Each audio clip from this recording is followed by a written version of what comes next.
Here's my nice little mobile. It's been a long time since the kids have made a mobile, so we're going to go for that. If you have the older kids, like 3rd and 4th graders, they may not be as quite into this mobile as the younger guys, but I don't know, sometimes the older kids like doing kind of younger activities, so we'll see. It's kind of up to you. All the supplies are in here, but this one is called Chain Reaction, and it is a food chain. Every living thing must get their food somewhere, kind of like the poem that I shared at the beginning. You want to go over that plants are producers. They can produce their own food from sunlight, and you might even refer back to the plant unit when we did a lot with the photosynthesis and chlorophyll and all that. And nutrients that they take from the soil. Animals are called consumers. They cannot create their own food, so they have to eat plants and or other animals. And then the third group are decomposers, fungi or bacteria that feed on dead plants and animals. These are the route through which energy flows through the living world. And then ask students to name their absolute favorite food. So like on my sample that I made, I said it was pizza, and I can't believe it, I just did that for the kids' sake because so many of them will list pizza or mac and cheese or something like that. And then you guys need to talk about like breaking it down into the basic ingredients.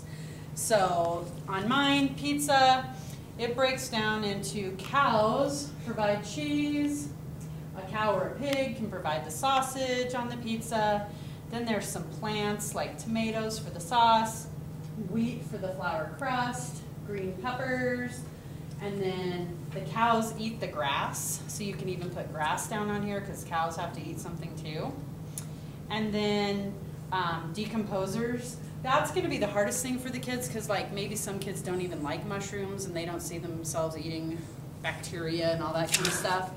But, so I printed off this specific sheet all about decomposers because that's going to be what they're least familiar with. So it just basically gives some pictures of what some of the decomposers are and some of the fungi and bacteria and all that kind of stuff. So you can kind of go through this with them when they get to the decomposer part.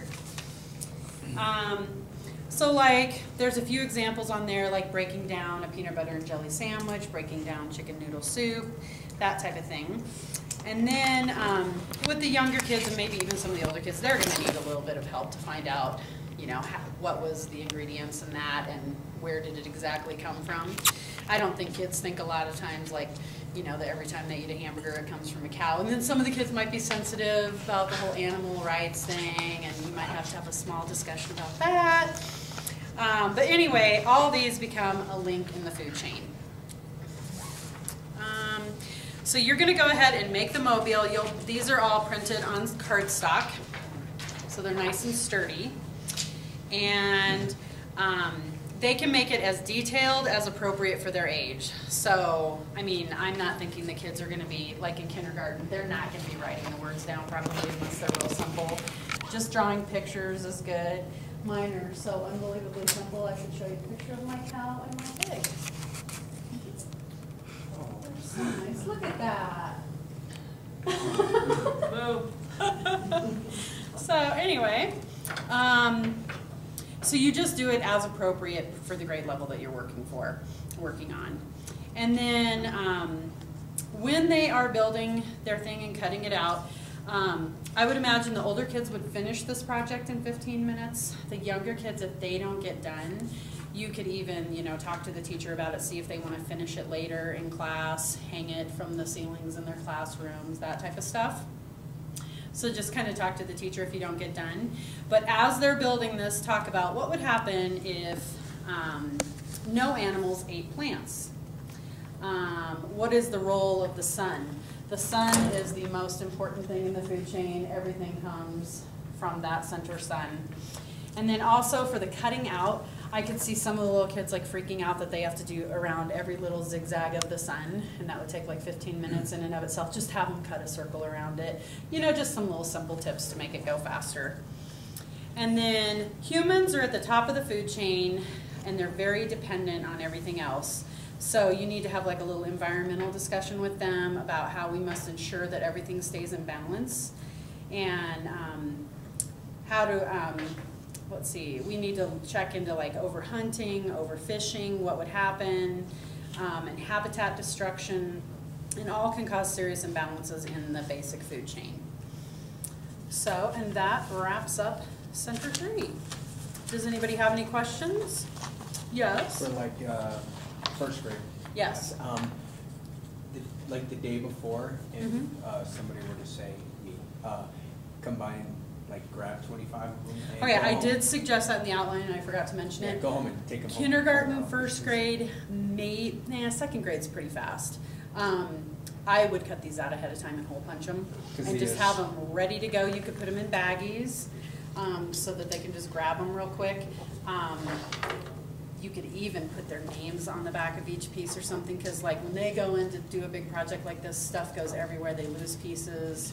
You know, I sub for kindergarten all the time, and that's just the way it happens.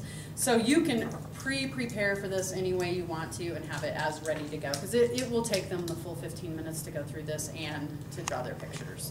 So, and then there comes the tying and all that kind of stuff. So, but these look cool, like hanging from the ceiling and stuff. Is there also tape in there if they wanted to make it? Yep, there's tape, there's scissors, hole punchers, colored pencils, string. Everything's in there ready to go for you guys. So, and then I think I made 150 copies of the cardstock food chains, and there's a lot more kids doing elf than that, but we didn't know how many people would actually choose to do this center. So if it looks like it's running low and there's not enough for another class, we just need to know right away so we can get more copies. And I'll periodically check, but anyway, that's the scoop. Does anybody have any questions? Okay.